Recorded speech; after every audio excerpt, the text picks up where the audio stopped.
নিজের golden boot নিলাম করে পাওয়া 12 কোটি টাকা নির্দ্বিধায় যিনি দান করে দেন প্যালেস্টাইন বাচ্চাদের উদ্দেশ্যে, তার নাম Ronaldo, Cristiano Ronaldo dos Santos. Goal করার পর মাঠের সাইডে গিয়ে তার সেই আইকনিক সিউ সেলিব্রেশন, যা দেখে ফেটে পড়ে দর্শক। আবার এই ক্রিশ্চিয়ানো রোনাল্ডো বিশ্বকাপে ছিটকে যাওয়ার পর কাঁদতে কাঁদতে মাঠ ছাড়েন।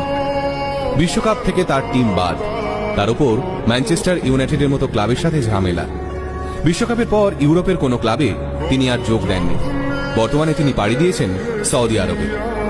বিরাট কোহলি থেকে কিলিয়ান এমবাপ্পে, তাবড় তাবড় প্লেয়াররা যে মানুষটাকে নিজের আইডল মনে করে, সেই রোনাল্ডোর সঙ্গে এই রকম হওয়ার কথা ছিল না।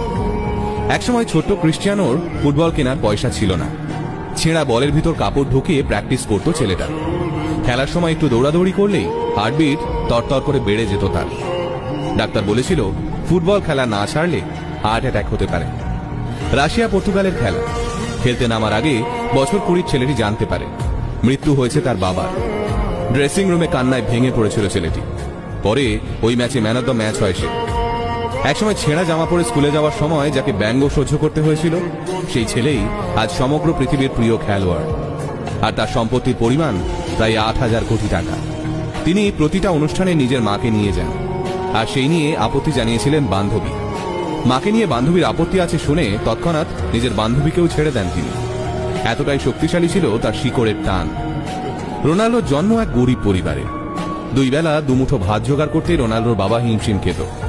ভালো জামা কাপড় কিনে দেওয়া তো দূরের কথা, ছেঁড়া জামা পরে স্কুলে যেতে হতো তাকে।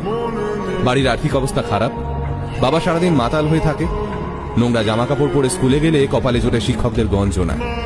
কয়েকটা পয়সার জন্য খুব ছোট থেকেই সাফাই কর্মীর কাজ করতে থাকে রোনাল্ডো। সমস্ত গঞ্জনা, অবহেলা, বঞ্চনার বদলা তিনি তুলতেন মাঠে।